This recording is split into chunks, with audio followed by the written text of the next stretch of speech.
On today's Insider podcast, we're talking to Lisa Mulcahy, director of Legend of Longwood, also director on Red Rock, and you worked on The Clinic as well, which I was on for about 5 minutes. Oh, I was an extra on it like years ago when it was like the first or second season. But anyways, so first off, thanks for coming in. The Legend of Longwood, I mean, you've been quite involved in this because you worked on the script as well and you're one of the producers, I mean, it's a co-production with the Netherlands, isn't it? Yeah, Dutch co-production. Yeah, tell us about them. It's actually a Dutch, German, Irish co-production in relation to its funding, but the three producers, there was 2 Dutch producers and Michael Garland, an Irish producer, so it was an Irish-Dutch co-production, but it's all shot here, the story is set here. But the story was originally written by one of the Dutch producers. She wrote the story, and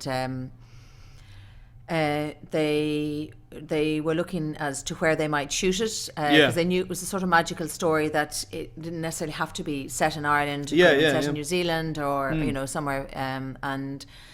But they decided that they wanted to shoot it in Ireland, or to try to shoot it in Ireland. So they got in contact with Michael Garland, and they all met up in Cannes.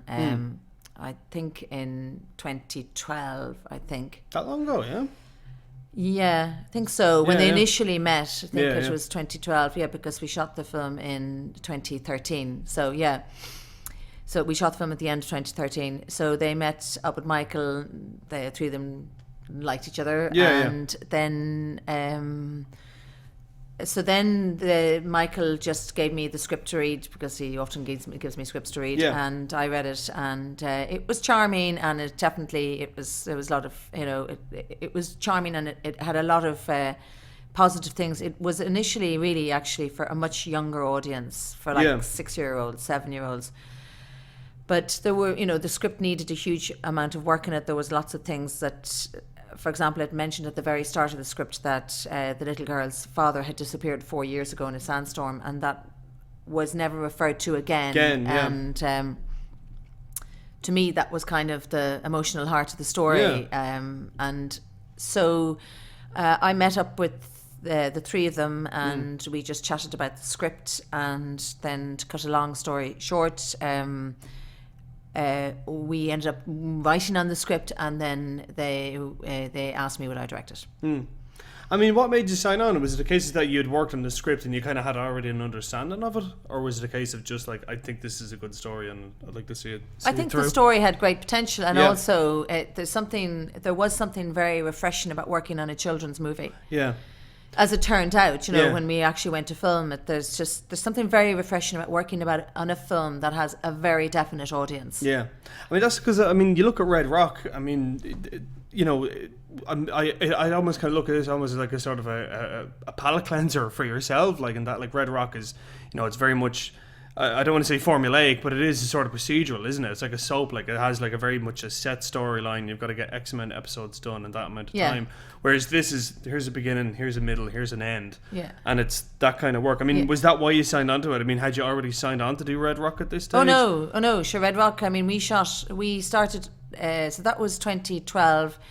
We started working on the script of The Legend of Longwood towards in the summer of 2012, and then we applied for funding from the Irish Film Board, which we got, development funding.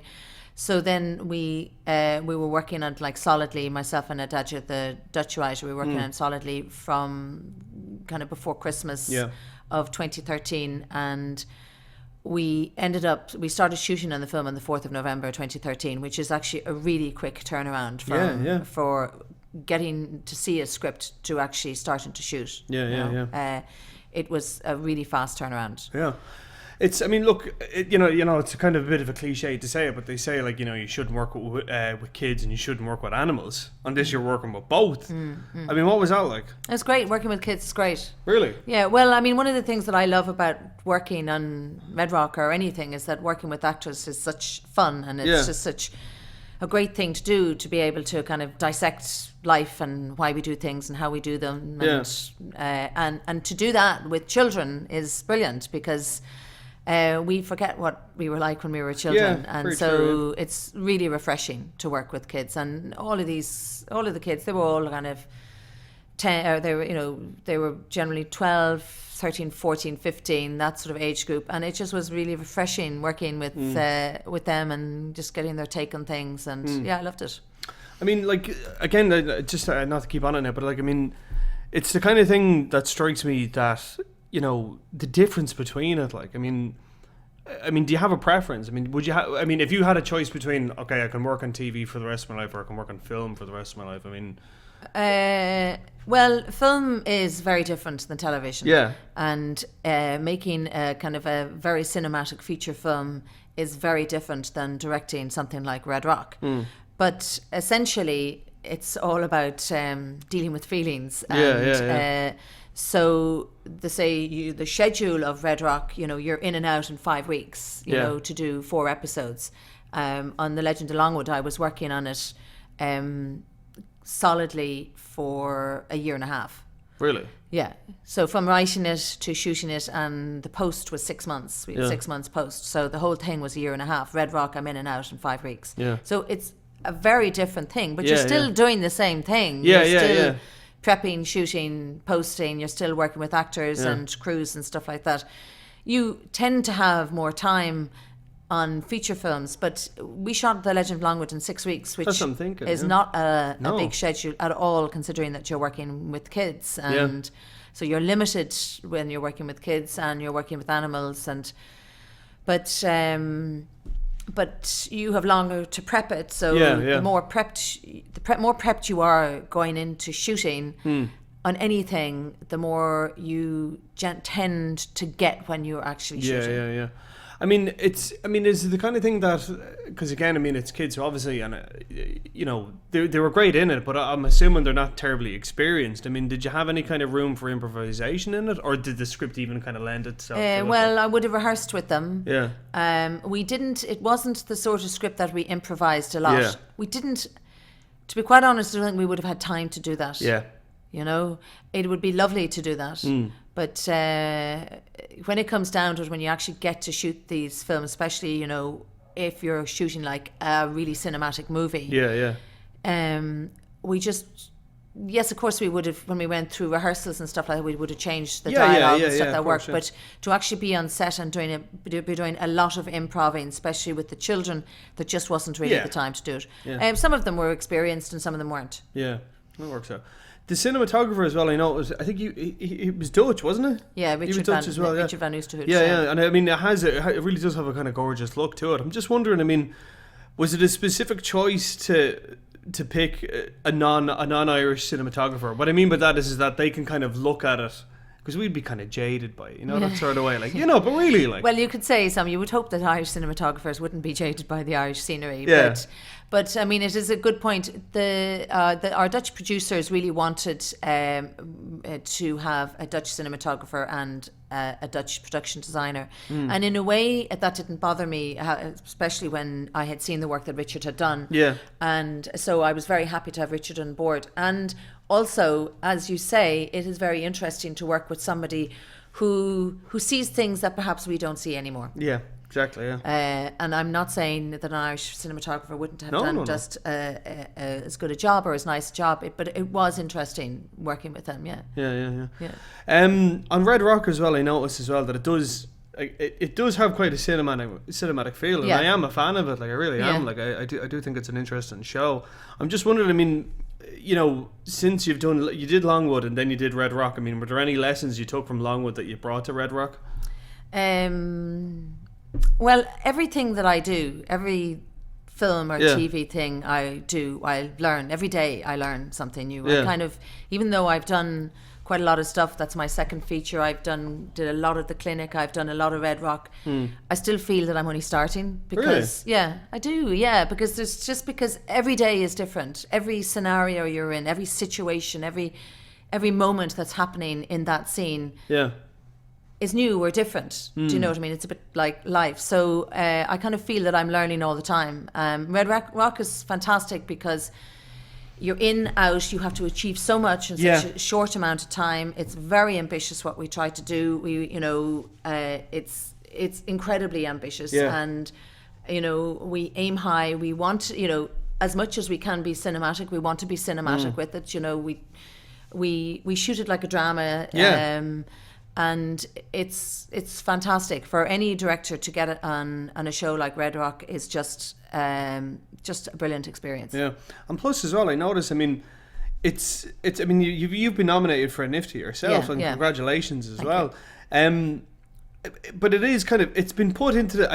I found it strange when I saw the IFTA nominations that it's been put in for a soap, but it's not a soap. Well, I wouldn't call it a soap. No, but it's called a soap.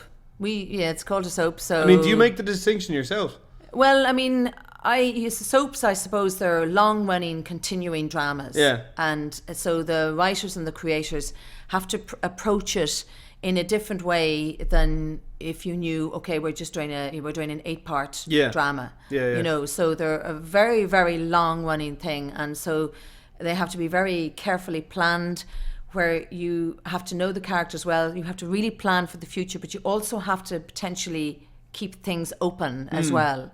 So it's the people who have, some of the people involved who have created Red Rock have been involved in other soap series. I have never done a soap before. In the way we shoot it like any drama that you would shoot, except that we shoot it with 2 cameras most of the time. Sometimes we don't use 2 cameras because it's not efficient to use 2 cameras in some situations, but we shoot it like a drama. We just have less time and less resources than other dramas I may have worked on, but our ambitions are no less. You know?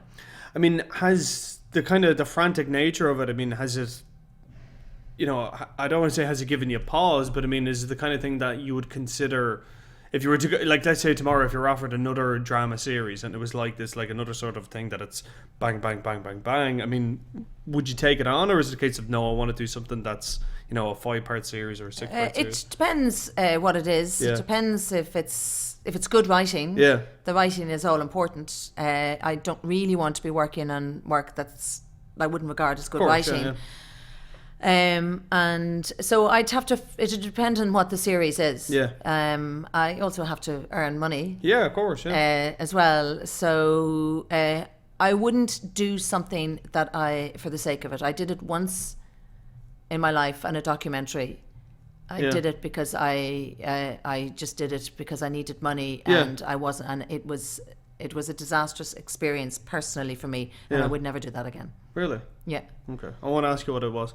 We'll go back to Longwood though. I mean, were there any films that you watched during pre-production to kind of give you a little bit of creative edge? I'm not really great at like learning things from books, or we would use stuff when myself and Richard would be talking, or myself and the producer would be talking. We would use references. Yeah. But and we knew that it was going to be quite a lush cinematic style, and of which there are millions of films that you could reference for that. You know what I mean? But if somebody was saying to me, well, what's it like? You could say, well, it's kind of got the magic, some of the magic of Harry Potter, but look, we don't have the budget of Harry Potter, so there's no point in us comparing this to Harry Potter, except that we will take advantage of the Irish landscapes, the potential magic that Ireland just brings to anything, and so we knew, and we had between myself and Richard, we had gone through stuff on the internet in relation to references, say for the legend and all that sort of stuff. Is it actually based on a real legend? Is it? No. I thought it was just when you said the actual story. Yeah. Of the actual story when she tells the story. You know? Okay. I mean, has it? I suppose what I asked you was, I mean, now that you're working on Red Rock, and obviously it's taken up a lot of your time and so on and so forth. I mean, do you see yourself trying to make another feature before Red Rock finishes? I mean, what are you working on next? Well, I'm working on another feature, which is something that is just completely different. It couldn't be more different, and it would be great to shoot that next year. Right. Yeah. What is it? Can you tell us? It is based on a true story about by a woman who went into Syria to get her daughter. Really? Whose father had taken her back to Syria. Is it like that thing, Not About My Daughter? That thing from a few years ago? Well, it is in the sense that somebody took their daughter and she went and took her daughter back. Right. So it's based in a book called Stolen. Wow, okay. And have you started cast or anything like that? Have you started? No, started writing. The script has been written and now we're rewriting the script. Right. And we've just been to Jordan just to see how feasible it would be to shoot there. Really? Yeah. So this would be like your first kind of international film, wouldn't it? Well, it'd be the first time I shot a film in Jordan, not Wicklow. yeah. Wow, but Jesus, Yeah. that's really, really cool. Yeah. One other question I wanted to ask is, and we had Birch Hamilton on from the Screen Directors Guild of Ireland, and one of the questions I asked her was about, like the gender gap between male directors and female directors. And I mean, she was pretty blatant about it. She basically said that it's bullshit, that like Ireland is just as bad as anywhere else in the world, that there are not. Yeah, it is, there are very, very a small amount of female directors working in the Irish industry. And I'm just wondering, I mean, what's been your take on it? I mean, what are your she's thoughts? Right. Yeah. There are far fewer women directing than there are men directing. Yeah. I don't know if there, it is a fact that there are way few women directing. I don't know why. Yeah. I don't know why there's way fewer women than men, because there is nothing that men have that women don't have that enables them to direct more than women. Maybe more women need to put themselves forward as well. It's also, when you get into the whole conversation of women and having families and children and whether that is more difficult. It is difficult. It is really difficult to have a career as a film director and also have a family. And it is more difficult for a woman to do that than it is for a man, because just the way life is, that if somebody stays at home with the children, it's generally a woman. Yeah. It's generally the woman, not always. It's generally the woman. So it is very difficult. But I don't know why there aren't more women. And also it's just people just have to change their DNA in a way. Like, 20 years ago, you'd never have had a male nurse. Now you have male nurses. Yeah. 20 years ago, you might never have had a female firefighter. Now you have female firefighters. So we just have to do the same with directors. Yeah. Would you be in favour of quotas? I don't think personally, I don't think that you should do something just because they're a man or a woman. I don't, to say, okay, there has to be 50%, but maybe there's lots of little voices screaming, no, yes, there has to be quotas. I just think there should be more women directing, and if people are choosing between men and women, and they're choosing men because they're men and not women, that's bullshit. Bullshit. Yeah, absolutely. Why? Exactly. Why indeed? Yeah, no, absolutely. But it is, when you take the whole thing of women and having children and families, and it is tough. It is tough. I'll put a quote here, right? There was the director Colin Trevorrow who did Jurassic World, the big blockbuster. He did an interview a couple of months ago, and basically the reason he was asked the same question I put to you: why do you think there are so few women directors? And one of the points he made was, and I don't agree with it, I'm just putting this to you. He basically said that the reason why there are so few women directors is because most women directors, at least in the Hollywood mainstream system, are more concerned with getting their own stories made as opposed to doing sort of studio business, if you know that sort of way, is in making more kind of broad mainstream kind of films. They're more interested in making the small indie kind of film and their own kind of stories. I mean, I don't know, because I can't say whether that's true or not. I'm not. Yeah. You're working on Red Rock. I mean, it's a very popular TV show. Yeah. I don't know whether most women directors are also writers. So whether most women directors are writer-directors. I'm not a writer-director, although I was a co-writer in The Legend of Longwood. It wasn't in a story that I originally wrote. Yeah. I'll be a co-writer in Stolen, but it's not my original story. Now, maybe I'm unusual. Yeah. And maybe most female directors, but I mean, I'm thinking of, the Irish female directors, Deborah Walsh, yeah. Nasa Hardiman, Liz Gill has written her own stuff, but she's also directed stuff that she didn't write. Yeah. So I don't know about that. That's what I'm saying. It doesn't stand up, does it? Well, I don't know enough about women directors in Hollywood and women filmmakers in America. Yeah. But if I think of the women directors here who are working all the time, there's lots of them are working and they're not directing their own stuff. That's what I'm saying. Yeah, that's what I always put that thing to women directors because you look at Derval Wall, she's working on Ripper Street and Penny Dreadful, and you yourself you're working on Red Rock. So it's like that argument doesn't stand up at all. That's what kind of bugs me about it.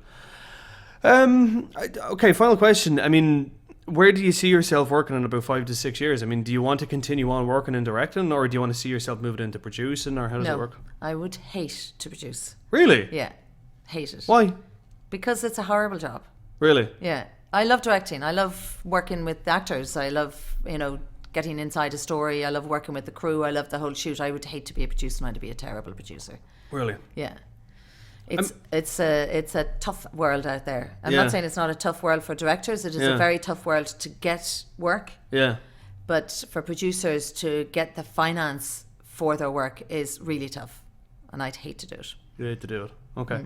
Final question. Legend of Longwood. Whereabouts is it screening and what can you tell us all about it? It's screening. It's opening on Friday week on the 23rd of October, and it's opening in, I know, at least 23 screens all around the country. It's getting a nice big release, a very big release. So it's opening all around the country: Cork, Wexford, Wicklow, Dublin, Sligo, Castlebar, Mayo, whatever. It's opening all over the place, and. So it's with any of the screenings that we've had, the kids have really enjoyed it.